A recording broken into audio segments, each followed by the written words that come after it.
दोस्तों आप लोग के बता दी कि प्रदीप पांडे चिंटू जी और काजल राघवानी जी के फिल्म ससुरा बड़ा सतावेला, तो ससुरा बड़ा सतावेला फिल्म के ऑफिशियल ट्रेलर आज रिलीज कर दिया गया है इंटरटेनमेंट रंगीला यूट्यूब चैनल पर। करीब अभी तक 2 लाख से अधिक व्यू प्राप्त कर ले बा, 11,000 लाइक मिलल बा।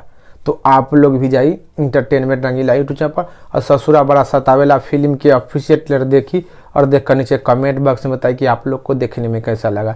जिन दर्शक लोग अभी तक प्रदीप पांडे चिंटू जी और काजल राघवानी जी के फिल्म ससुरा बड़ा सतावेला के ऑफिशियल ट्रेलर देख ले बानी, उन दर्शक लोग भी नीचे कमेंट के माध्यम से बताइए कि आप लोग को देखने में कैसा लगा। काहे कि ससुरा बड़ा सतावेला फिल्म के ऑफिशियल ट्रेलर बहुत ही अच्छा, बहुत ही प्यारा बा। तो आप लोग भी जाइए देखी और देखकर नीचे कमेंट बॉक्स में अपना राय और विचार बतलाई। काहे कि प्रदीप पांडे चिंटू जी के और काजल राघवानी जी के फिल्म ससुरा बड़ा सतावेला जो कि फुल्ली पारिवारिक फिल्म बा, अश्लीलता से बच कर बा। तो आप लोग भी जाइए इंटरटेनमेंट रंगीला यूट्यूब यहाँ पर और ससुरा बड़ा सतावेला फिल्म के ऑफिशियल ट्रेलर देखी और देखकर नीचे कमेंट बॉक्स में बताइए कि आप लोग को देखने में कैसा लगा।